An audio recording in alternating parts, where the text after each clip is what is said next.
guys, super excited to come to you today. Killer Girl Get Visible, answering one of your biggest questions I get all of the time. So, a lot of people ask me, especially after my last video or a couple of videos ago, when I talked about my content creation process, a lot of people follow up and said, how are you getting your team, right? Where are you hiring your team? What are you doing to manage your team? Like, how are you doing this with a team? Because, yes, we start out as solo creators and we start doing our own thing, which is how I showed you guys the workflow based on what I do and what I would do. But a lot of times, especially once you start getting busy, right? You get booked and busy, you need a team to help to move this process along. And especially in a company like mine, where we're not just managing our account, we're managing multiple accounts and client accounts and a bunch of other things. So my team is imperative to the process, but more important than just having a great team is having a great process, workflow, and tool to be able to bring that team along and bring them in to help me with the work.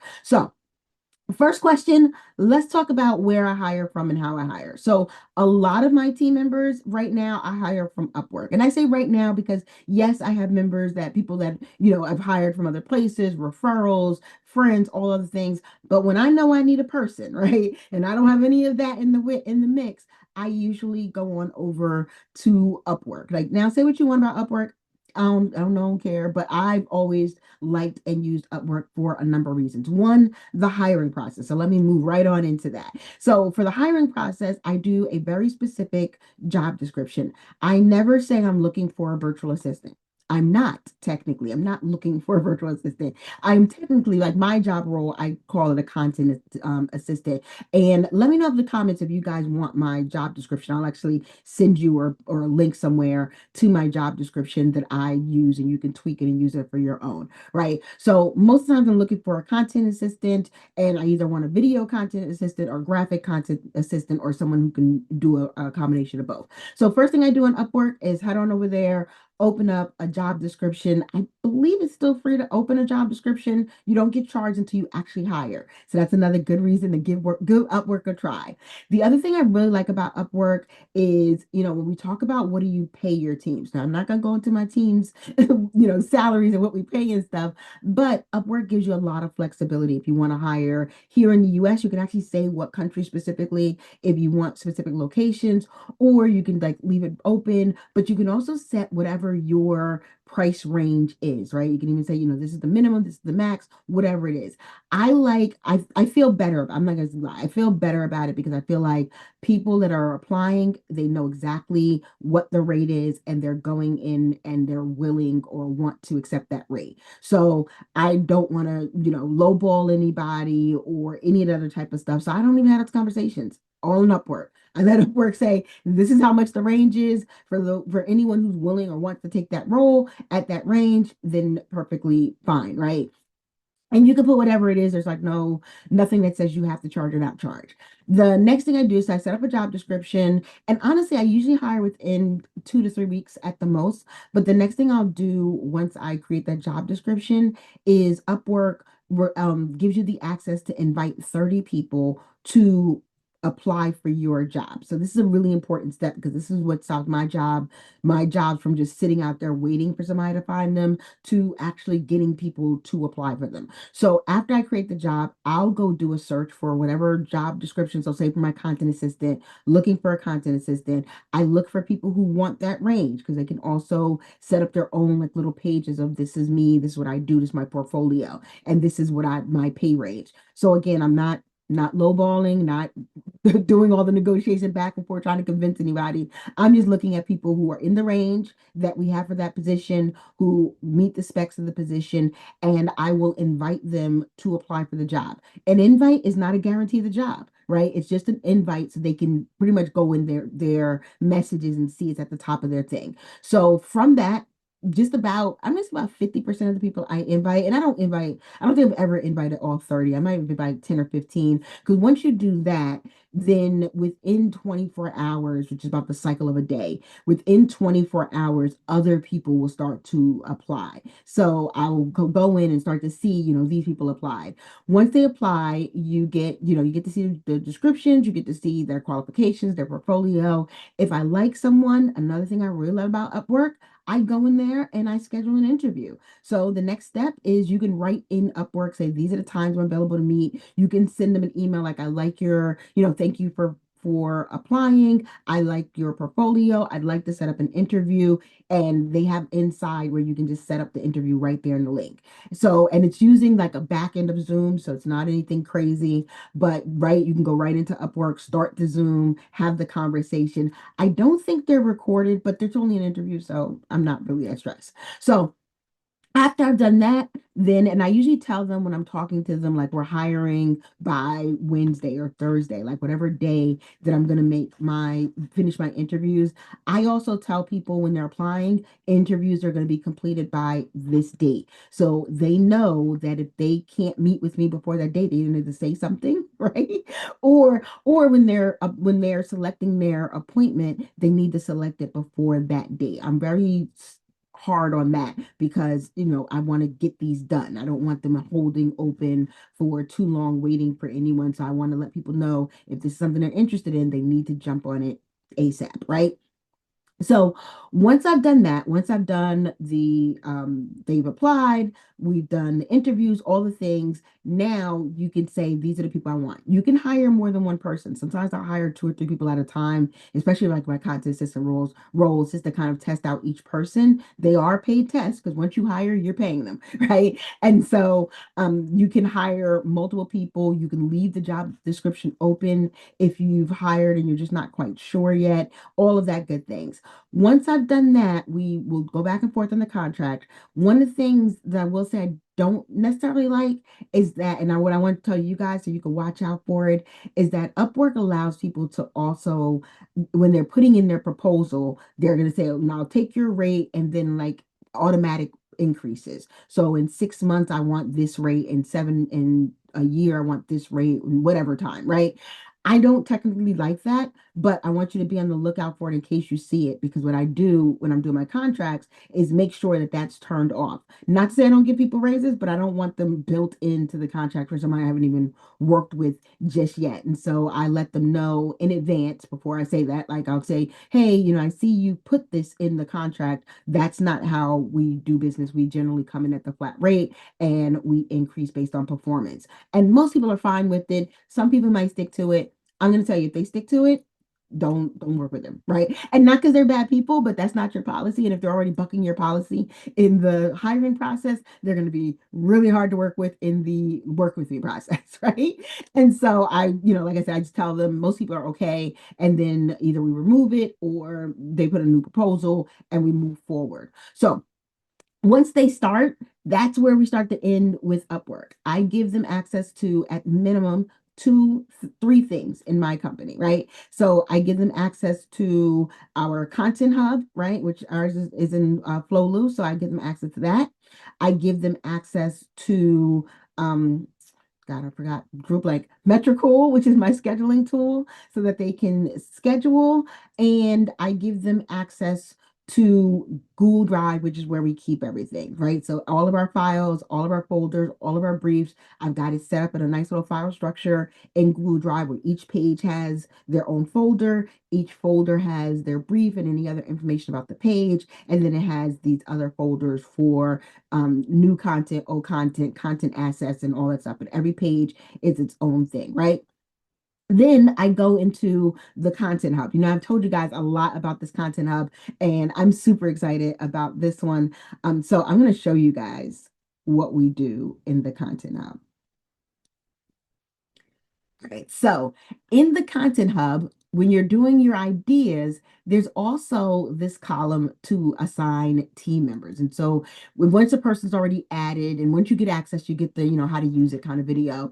But once a person's added, I can come in here and say, I want this one assigned, and they're all me because it's my test environment, but I want to assign this task to this person. And now this idea becomes theirs, right? Now they can either move it through, or like one of the things we do in my team, since I do all of the ideas and the research, my team only helps me with creation. So what I do is once I'm moving an idea over to the creation point, I will then assign it to that person. And you can assign it to more than one person at a time. So if you put in a new person, just remove the old person. I can assign it to that person, and now they're going to see this on their particular screens, right? So now when they go into their Notion content hub, they're going to see only what's they're going to see all the issues, but they're going to see what's assigned to them, right? And they're going to see, hey, I've got some assignments here. There's also now this team view, so you can see everything you've assigned to a person or to different people, and then any one person can come in and say, okay, these are my items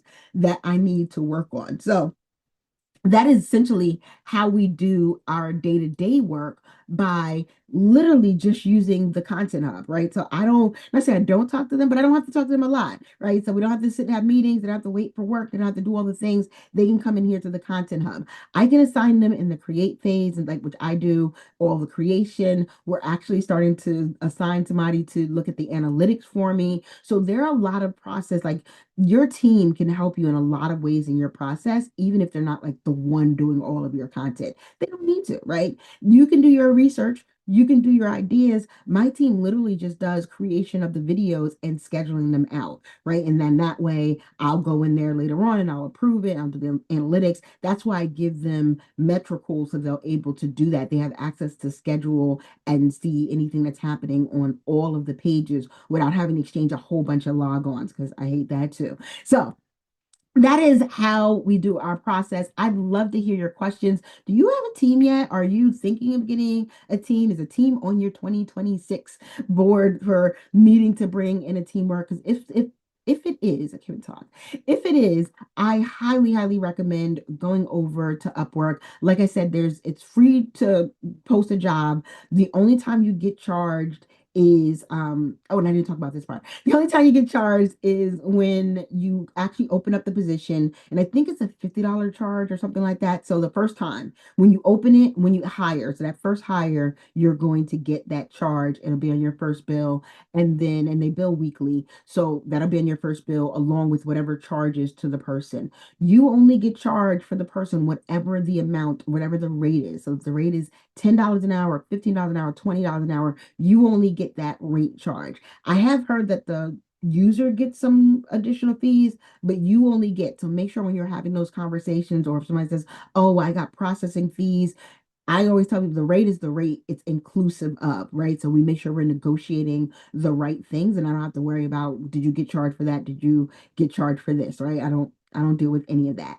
The other thing that I really like about Upwork that I do is Upwork allows you to track your person's, or they allow you guys to agree. Let me say this right. They allow you guys to agree to track the person's workspace when they're working on your contract, right? So most of my contracts by design are hourly, especially for this, because literally it's an hourly job. And in this particular case, time is money. It's not like they're building out one website. Like they're literally doing an ongoing process, and the more content they can create and the faster they can create it, the better we are, right? So I don't want people getting paid for 5 hours but really only working on my account like 2 or 3 hours. So that's one of the reasons why I like this option, and I turn this option on. You can turn it off. I only really ever turn it on the first maybe 3 months, right? Our trial period. I'll go and I'll look and check the screenshots every once in a while and make sure that they're actually working on my account.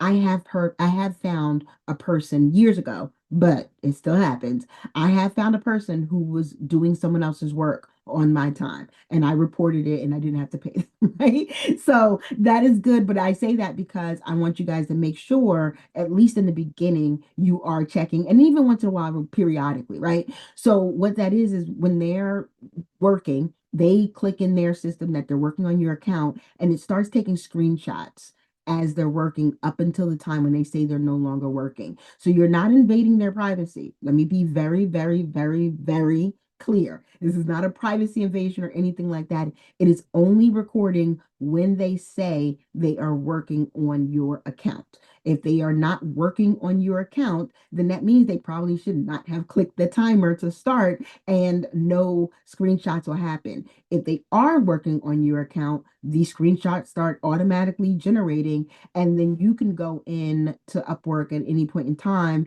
and see what people are working on. And so this was one of the most invaluable things because one, like I said, it helped me not get screwed over because I promise you, she had got a lot from me just working away. And then I looked in and she was not working away on my stuff. Now, sometimes things do happen. Sometimes people will click over to another screen or something like that. It's definitely up to you. One thing I do also like is that it's purely up to you. It's up to your discretion how you handle it. You can report it, you can get your money back, but you can also say, I understand, or have a conversation with the person, please just don't do this again. You can give warnings, all the things. Upwork is very flexible in letting you handle that. And then once whatever's done every week automatically, another thing I love about Upwork, I don't have to worry about payment, right? I don't have to worry about any of that type of stuff because every week automatically Upwork's going to say this person worked this amount of hours. They're subtract from wherever you're billing from, and they're gonna pay out your people every single week on Monday, like clockwork. So you don't have to worry, even if you start a contract on Sunday. If they do some hours, they're going to get paid on that Monday. I want you guys to know there's no grace period, right? So know that you don't have to worry about any of the billing. And like I said, if there's for some reason an issue on that timesheet, so you do want to check the timesheets every once in a while. If there's for a reason of issue on the timesheet, you can also always dispute an hour. You can always also give them a number of hours to work. So this is another thing that using Upwork has really saved me a lot of time and money and stress because having people, oh, I have this number of tasks to do, especially when you're using something like the Content Hub. You might give them 10 tasks. They may only be able to get to 3 or 4 in the hours that they have allotted for the week. That's okay if you're okay with that, right? But does not mean that they can do 10 tasks and still bill you for it. They actually in Upwork you can say, I want 10 hours, 20 hours, 5 hours. You can say whatever amount of hours you want them to work each week. And then you can see what they're doing, right? And see how productive they are in that time. That's how I use the hourly clock thing is that, and reason why I like to pay hourly, because like I said, in this case, time is literally money, right? So every time I want them to be, not to say I don't want them to be able to do other things, but I want them to be as productive as possible when they're on the time that I have. And that's how we maintain our budgets. That's how we keep everything together. That's how we keep things moving, right? So even if somebody could be an amazing worker, right? Amazing employee. And they can, let's say they have 5 hour allotment. They come up with 20 videos that they're supposed to make and they can only do 5 in that amount of hours. And that's consistently happening. Then I can say, hey, thanks for being on the team, but maybe I need you to do a little bit more in the production, need to ramp up our production and be able to meet these KPIs. Or I could say this isn't going to work because, you're great at the end result, but I need the production to be up a little bit more. So you can use those type of conversations. Also, you can increase. So I start out people at 5 or 10 hours during that trial period, see what I like, see if they're doing things the way we need them done. And then, as they get more tasks, more assignments, more pages to work on, maybe we'll go up to 10, 15, 20 hours. You can also, which I have not done this yet, but you can also bring people onto your team full time. You can pay Upwork to bring that person off of Upwork. I don't understand. Let's say I don't understand. I don't do it. Right? In my mind, I'm just going to keep Upwork. I mean, you can use Upwork in for years, right? They're not going to end a contract as long as you're paying and that person's working and everyone's happy. They're going to keep letting you use their system. So for me, there's never been a rush to get them off of Upwork. I like this billing part. And once we start working together, all of our communications is in my business tool, which is Flowlo, right? So literally I give my folks, like I said, I give them access to our version of the Content Hub. I give them access to our Google Drive. I give them access to Metricool. And that's where all of our communication lies after that. They can still message you in Upwork. You can even still set up meetings in Upwork. If you don't have Zoom and you want to just do like weekly meetings, you can still use Upwork for that. Personally, I bring them into the ecosystem because they're literally coming on as part of our team. So let me know again if you have any questions. I know it was a second whole segue, but I really wanted to talk about this because I know how important content is, right now, and how important your time and management is. And sometimes bringing on someone to just help you do some of the things, like for me, the creation, right? I could definitely create. Could I create every single day at the volume that we need to create? Probably not. Could I create everything that we need to create every day with at the volume, plus do working with the clients, plus have my own content creation for my own brand, plus have a life, right? No, I cannot do all of that. So bringing on someone for my team, and it doesn't have to be expensive. It can be 5, 10, $15 an hour, right? There are people all over the world who get paid all these different rates. And like I said, I go right, I know my budget. I look for people who fit in my budget. I do not try to convince people to get in my budget, right? That's where I think the whole you shouldn't do that to people. I know what I can pay. I know what I got, right? I know what my work warrants too. Like not everybody needs a whole bunch for this, right? When I'm hiring project managers, it's a completely different story. But on hiring a content assistant, it's a different, again, completely different story. And you can do that location based. So like sometimes when I do project managers, I need them in a specific area. I will definitely say I'm only hiring in this area. If I'm doing something like my content assistants, they can be worldwide. I'll definitely say, this is worldwide. Anyone who fits in my range can apply, right? So let me know if you have questions in the comments. Let me know how your hiring is going this year. I'm looking forward to talking to you about it. And if you want a copy of this content hub that I just showed you guys, make sure you check out the link down below because we do sell the content hub template so you can start using it with your team immediately. It's really that quick and easy to use. All right. Bye, guys. Happy creating.